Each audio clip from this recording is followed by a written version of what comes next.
Hi guys, welcome back to my YouTube channel Learning Brightly में आपका स्वागत है। So dear students and dear friends, आज हम कर रहे हैं प्रेजेंट इंडेफिनिट टेंस का पार्ट 2। कल हमने किए थे सिंपल सेंटेंसेस। जैसा कि मैंने आपको बताया था कि प्रेजेंट इंडेफिनिट टेंस का यूज़ कहाँ होता है, हमारे हैबिचुअल सेंटेंसेस में होता है, यानी कि हमारी रोज़मर्रा की ज़िंदगी में जो हमारे रेगुलर सेंटेंसेस होते हैं उसके लिए हम इसका यूज़ करते हैं। ठीक है। और मैंने आपको ये भी बताया था कि जैसे कि यूनिवर्सल ट्रुथ, जनरल ट्रुथ, जैसे सूरज पूरब से निकलता है, ठीक है, और क्या कहते हैं पृथ्वी सूर्य के चारों ओर घूमती है। ये कुछ एग्जाम्पल थे, और जैसे कि हमारे प्रेजेंट इंडेफिनिट के अंदर हमने काफ़ी सारे और भी एग्जाम्पल किए थे। ठीक है। तो यहाँ पर देखिए, मैं आपको ये बताना चाहता हूँ कि अक्सर किताबों के अंदर लिखा होता है कि किसी भी सेंटेंस के अंत में तातेती आता है, तो आप ये भी समझ सकते हैं कि जिस सेंटेंस के लास्ट में तातेती आता है उसे भी प्रेजेंट इंडेफिनिट कहते हैं। ठीक है। चलिए स्टार्ट करते हैं आज का टॉपिक पार्ट 2 नेगेटिव कैटेगरी के साथ।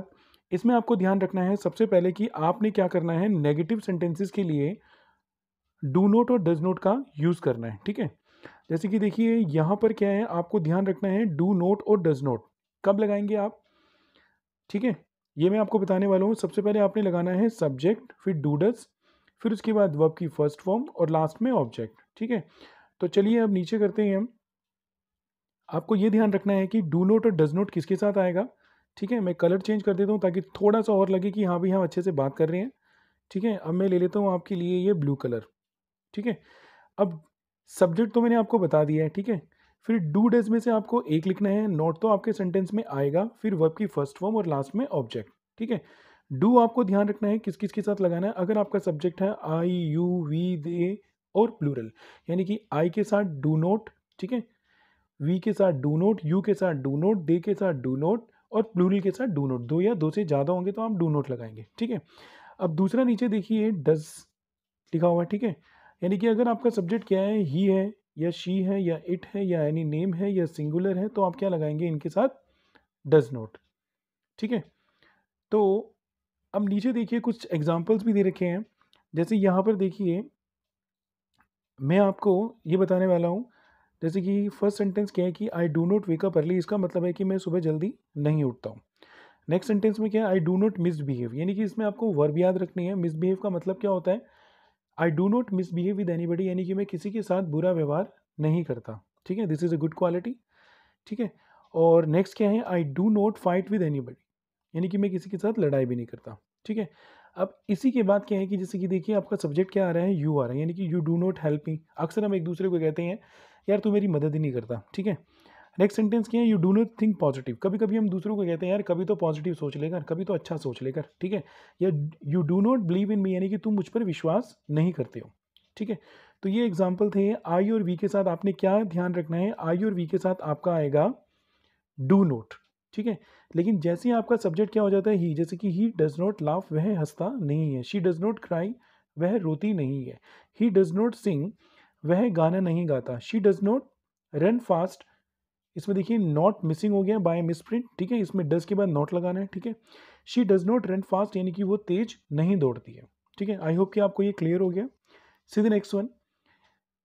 बस आपको फॉर्मूले के अकॉर्डिंग चलना है। देखो कई बार क्या होता है कि स्पोकन इंग्लिश के लिए कई जने सोचते हैं कि हाँ भाई जैसे कुछ बच्चों को बिठा देते हैं प्रैक्टिस के लिए।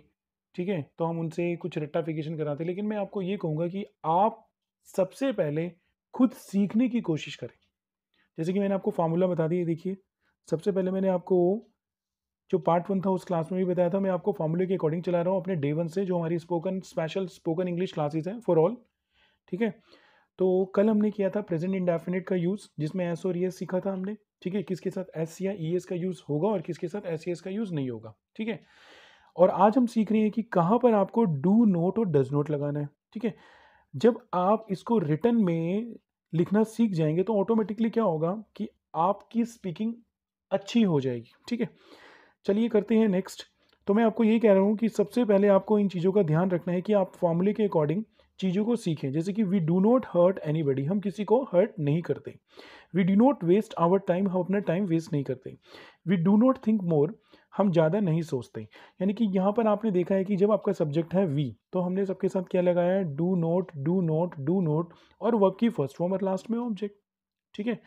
ऐसे ही देखिए नीचे, नीचे क्या आ रहा है, दे डू नॉट इन्वाइट अस, वो हमें इन्वाइट नहीं करते। या दे डू नॉट विजिट अस, वो हमारे पास विजिट नहीं करते या वो हमारे पास आते नहीं है। They do not support us.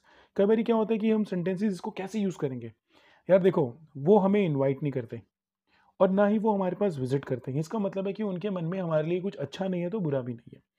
तो नीचे वाले सेंटेंस में क्या है कि दे डू नॉट सपोर्ट अस, यानी कि वो हमें सपोर्ट भी नहीं करते, तो एक नेगेटिविटी आ रही है। लेकिन इस सेंटेंस के बाद लास्ट सेंटेंस में आपने क्या बोला है, they do not interfere in our life, कि वो हमारी ज़िंदगी में दखल भी नहीं देते। इंटरफियर का मतलब क्या होता है, दखल देना, ठीक है, बार बार कुछ ना कुछ कहना। अब नेक्स्ट सेंटेंस में क्या है, पूजा एंड राहुल, यहाँ पर क्या है, इस सेंटेंस में ये हैं दोनों प्लूरल, तो प्लूरल के अंदर क्या आएगा, डू नॉट। नीचे he does not come here, वो यहाँ नहीं आता, ठीक है। तो आई होप कि आपको समझ आ रहा है। देखिए ऊपर आपने क्या किया, I do not, you do not, और ही शी सिंगुलर है, डज नॉट लगाया, फिर यू के बाद we do not, they do not, फिर प्लूरल आ गया पूजा और राहुल, ठीक है। सीधे नेक्स्ट वन। अब मैं आपको थोड़ा सा अलग और डिफरेंट कराने जा रहा हूँ, थोड़ा सा आप ध्यान रखेंगे कि इसको हम शॉर्ट फॉर्म में यूज़ करते हैं और स्पीकिंग में ये बहुत ही अच्छे तरीके से यूज़ किया जाता है। जैसे कि पहले सेंटेंस में क्या है, we do not call him, हम उसे कॉल नहीं करते हैं, लेकिन जब हम डू नॉट को शॉर्ट फॉर्म में यूज़ करेंगे तो क्या हो जाएगा, डोंट। मैंने इसको सर्कल कर दिया है, ठीक है। वी डोंट कॉल हिम, हम उसे कॉल नहीं करते, इसे आप शॉर्ट में बोल सकते हैं, ठीक है। रट्टाफिकेशन कुछ भी नहीं है। देखो इंग्लिश क्या है, इंग्लिश एक लहजा है, एक स्टाइल है, द वे यू स्पीक। जैसे मान लो मैं आपको कुछ एग्जाम्पल देता हूँ, I wake up in the morning, negative में क्या होगा, I don't wake up in the morning. She comes here, वो यहाँ आती है, शी डजंट कम हियर। देखिए मैं आपको हिंदी में इसलिए समझा रहा हूँ कि आपको टॉपिक क्लियर होना चाहिए। मेरे एक्सेंट में बोलने का क्या फ़ायदा जब आपको समझ ही नहीं आ रहा, ठीक है ना। आपको समझ में भी तो आना चाहिए। दूसरा, जब आपको चीज़ें समझ में आने लगेंगी तो ऑटोमेटिकली आप उसे पढ़ेंगे और इंटरेस्ट लेंगे, और जब इंटरेस्ट लेंगे तो कॉन्फिडेंस अपने आप आएगा। जब कॉन्फिडेंस आता है बंदे के अंदर तो बंदा क्या करता है, बेझिझक होकर फर्राटेदार मस्त और औसम और फाड़ इंग्लिश बोलता है, ठीक है। बस एक बार रफ्तार चाहिए। तो चलो हम अपनी रफ्तार को आगे करते हैं नेक्स्ट सेंटेंस के साथ, बिना टाइम वेस्ट किए। She does not go there, वो वहां नहीं जाती। नेक्स्ट सेंटेंस में क्या है कि she doesn't go there. Rashmi does not repeat anything, Rashmi कुछ भी रिपीट नहीं करती। लेकिन अगर हम इसे शॉर्ट में बोलेंगे तो क्या बोलेंगे, डजंट, ठीक है। और एक्सेंट में क्या होगा, डू नॉट को बोलते हैं don. I don't go there, देखो I do not go there, I don't go there, और एक्सेंट में क्या होगा, I don't go there. She does not come here, she doesn't come here. और जैसे डजन बोलते हैं ना, डजन, जैसे एक दर्जन, दो दर्जन, तीन दर्जन, तो आपको इसको डजन बोलना है। शी डजंट कम हियर, ठीक है। I don't want to talk to you, she doesn't believe in me. तो ऐसे एग्जाम्पल आप सीख सकते हैं, लेकिन पहले आप सीखे सेंटेंस बनाना। तो चलो करते हैं next. Rahul does not tease anybody, Rahul किसी को परेशान नहीं करता। शॉर्ट में क्या होगा, राहुल डजंट टीज, और एक्सेंट में क्या होगा, Rahul doesn't tease, doesn't, doesn't, ठीक है। अब देखो नेक्स्ट क्या है, गीत डज नॉट डिस्टर्ब यू, गीत तुम्हें डिस्टर्ब नहीं करती। शॉर्ट में गीत डजंट डिस्टर्ब यू, ठीक है। चलिए नेक्स्ट देखिए। अब इस सेंटेंस में क्या है, इस सेंटेंस में हमारे पास sir, sir does not teach us, sir हमें नहीं पढ़ाते। शॉर्ट में क्या कहेंगे, sir doesn't teach us. Ma'am doesn't take our classes, ma'am हमारी क्लासेस नहीं लेती। Ma'am doesn't take our classes, इसमें देखो डजंट रह गया, इसमें सेम आ गया बाय मिसप्रिंट। आप इसको क्या लिखेंगे, आप इसे लिखेंगे डज लिख के, जैसे कि ये ऊपर दे रखा है, मैंने हल्का सा बता दिया है, ये देखिए आपने इसको ऐसे ही लिखना है जैसे ये लिखा हुआ, देखो शी डजंट, ठीक है। तो इसको आप ठीक कर लेना, ये डज नॉट को क्या करना है, शॉर्ट में डजंट। अच्छा, Harleen does not hurt anybody, Harleen किसी को हर्ट नहीं करती, नुकसान नहीं पहुंचाती, दुख नहीं देती। शॉर्ट में क्या करेंगे इसको, हर लिव डजंट, ठीक है। Harman does not speak lie, Harman झूठ नहीं बोलता। शॉर्ट में क्या कहेंगे इसको, Harman doesn't speak lie. Minka doesn't miss anyone, ये सेंटेंस मेरा फेवरेट है। जैसे मिनका किसी को याद नहीं करती, तो मिस का मतलब क्या हो गया कि वो किसी को याद नहीं करती, मिस मैंने होता है याद करना। लेकिन अगर इस सेंटेंस को हम दूसरे बारे या दूसरे तरीके से कहेंगे, दूसरे तरीके से, जैसे मिस का मतलब वो किसी को छोड़ती भी नहीं है। ऐसे बोलते ना, यार मेरी फर्स्ट ट्रेन मिस हो गई, यार ये लेसन मिस हो गया, यार ये सीन मिस हो गया। तो यहाँ पर क्या है कि मिनका डजंट मिस एनीवन, वो किसी को मिस भी नहीं करती, यानी किसी को छोड़ती भी नहीं है। तो शॉर्ट में क्या बोलेंगे, मिनका डजंट मिस एनीवन। यहाँ पर हमने दोनों तरीके से लिख लिया है।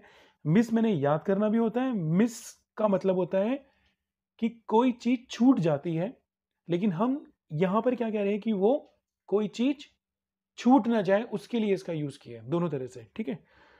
तो चलो करते हैं अपनी नेक्स्ट स्लाइड के अंदर कुछ और एग्जाम्पल है। जैसे यहाँ पर आपने ध्यान रखना है, चलो मैंने ग्रीन ले लिया है। आई डोंट गो देयर, मैं वहाँ नहीं जाता। Sumit doesn't tell lie, Sumit झूठ नहीं बोलता। वी डोंट इन्वाइट दैम, हम उन्हें इन्वाइट नहीं करते। यू डोंट हेल्प मी, तुम मेरी मदद नहीं करते, ठीक है। और वी डोंट कॉल हिम, हम उसे कॉल नहीं करते, ठीक है। इस सेंटेंस में क्या है, वी डोंट कॉल दैम, हम उन्हें कॉल नहीं करते। दे डोंट विजिट अस, वो हमारे पास विजिट नहीं करते।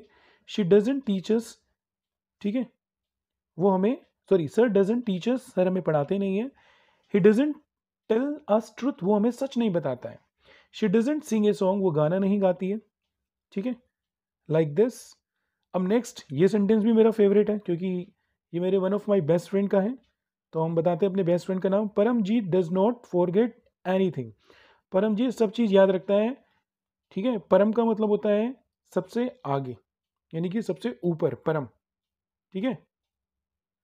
Paramjit doesn't forget anything, Paramjeet की याददाश्त बहुत तेज है। हम इसके लिए सेंटेंस यूज कर सकते हैं ऐसे, किसी की याददाश्त तेज है तो ही डजेंट फॉरगेट एनीथिंग, ठीक है। You don't give me money, तुम मुझे पैसे नहीं देते हो। दे डोंट सपोर्ट अस, वो हमें सपोर्ट नहीं करते हैं। मोम doesn't watch IPL, mummy IPL देखती नहीं है। एंड पापा डजेंट मिस आईपीएल, पापा आईपीएल छोड़ते नहीं है, यानी कि मिस नहीं करते, सारे आईपीएल के मैचेस देखते हैं। वी डोंट राइट पोएम्स, हम पोएम्स नहीं लिखते हैं, ठीक है। Children do not hurt anyone, बच्चे किसी को हर्ट नहीं करते हैं। She doesn't close the door, वो दरवाज़ा बंद नहीं करती है। ही डजेंट स्टील मनी, वह चोरी नहीं करता है। Sweeper does not sweep here, sweeper यानी कि जमादार यहाँ झाड़ू नहीं लगाता है। दे डोंट पे अटेंशन, वो ध्यान नहीं देती हैं। वी डोंट मीट रेगुलर, हम रोज नहीं मिलते हैं, ठीक है। So dear students and dear friends, so today we have done this the negative category. I hope you have understood, आपको समझ आ गया है।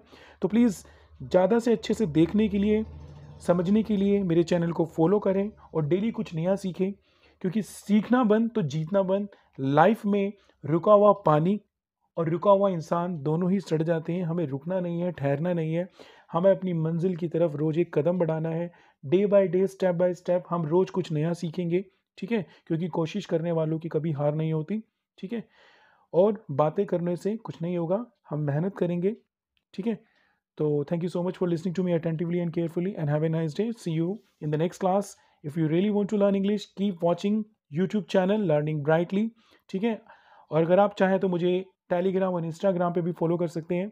आपके प्यार का, आपके सपोर्ट का मैं बहुत बहुत धन्यवाद करता हूँ कि आप मेरी वीडियो को लाइक करते हैं और कुछ नया सीखने की अपने अंदर एक, क्या कहते हैं, भूख को बनाए रखते हैं, क्योंकि भूख बहुत ज़रूरी है।